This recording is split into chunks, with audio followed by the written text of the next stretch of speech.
Yang pertama, pengertian kelompok dan individu. Kelompok adalah kumpulan individu yang saling berinteraksi dan memiliki tujuan bersama. Mereka bisa terdiri dari beberapa individu yang memiliki kesamaan dalam beberapa aspek, seperti kepentingan, nilai, atau tujuan.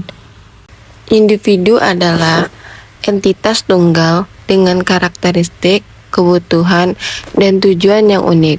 Mereka merupakan bagian terpisah dari kelompok dan memiliki identitas serta keinginan yang independen. Yang kedua, karakter dan fungsi kelompok. Karakter kelompok mencakup struktur, norma, peran, dan komunikasi yang mempengaruhi dinamika kelompok.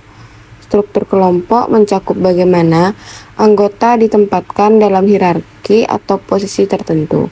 Norma adalah aturan tidak tertulis yang mengatur perilaku anggota.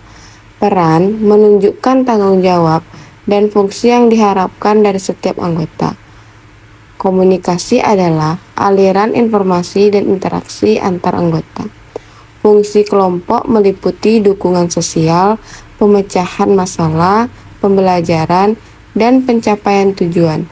Dukungan sosial melibatkan memberikan dukungan emosional dan bantuan kepada anggota kelompok. Pemecahan masalah melibatkan kolaborasi untuk mengidentifikasi dan mengatasi masalah. Pembelajaran melibatkan pertukaran pengetahuan, keterampilan, dan pengalaman anggota kelompok.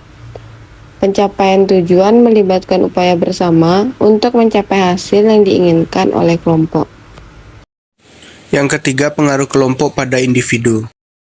Pengaruh kelompok pada individu dapat sangat signifikan. Ini mencakup aspek-aspek seperti konformitas terhadap norma kelompok, identifikasi dengan kelompok, dan pengaruh sosial lainnya. Konformitas mengacu pada kecenderungan individu untuk menyesuaikan perilaku, sikap, atau keyakinan mereka dengan norma-norma kelompok. Identifikasi dengan kelompok adalah proses di mana individu merasa terhubung secara emosional atau memiliki afiliasi dengan kelompok tertentu, yang bisa mempengaruhi cara individu memandang diri mereka sendiri dan kelompok lain. Pengaruh sosial lainnya bisa termasuk tekanan dari rekan-rekan sebaya, kepemimpinan dan kelompok, dan norma-norma kelompok yang mempengaruhi perilaku, keputusan, dan sikap individu. Keempat, kerjasama dan konflik. Kerjasama dan konflik adalah dua hasil yang mungkin terjadi dalam interaksi antar individu dalam kelompok. Kerjasama adalah proses di mana individu bekerja sama untuk mencapai tujuan bersama atau menyelesaikan tugas dengan kolaborasi, saling mendukung dan berbagi sumber daya. Kerjasama yang aktif dapat meningkatkan produktivitas, kualitas kerja, dan kepuasan anggota kelompok. Yang kedua, konflik. Di sisi lain terjadi ketika dapat perbedaan pendapat, kepentingan, atau tujuan antar individu dalam kelompok. Konflik dapat timbul dari ketidaksepakatan tentang bagaimana tugas harus dilaksanakan, distribusi sumber daya, atau perbedaan nilai dan norma. Meskipun konflik sering dianggap negatif, dapat menjadi sumber inovasi, perubahan positif, dan pemecahan masalah dalam kelompok individu dikelola dengan baik. Yang kelima, pengambilan keputusan. Pengambilan keputusan dalam kelompok melibatkan proses diskusi, negosiasi, dan kompromi untuk mencapai konsensus untuk kesepakatan bersama.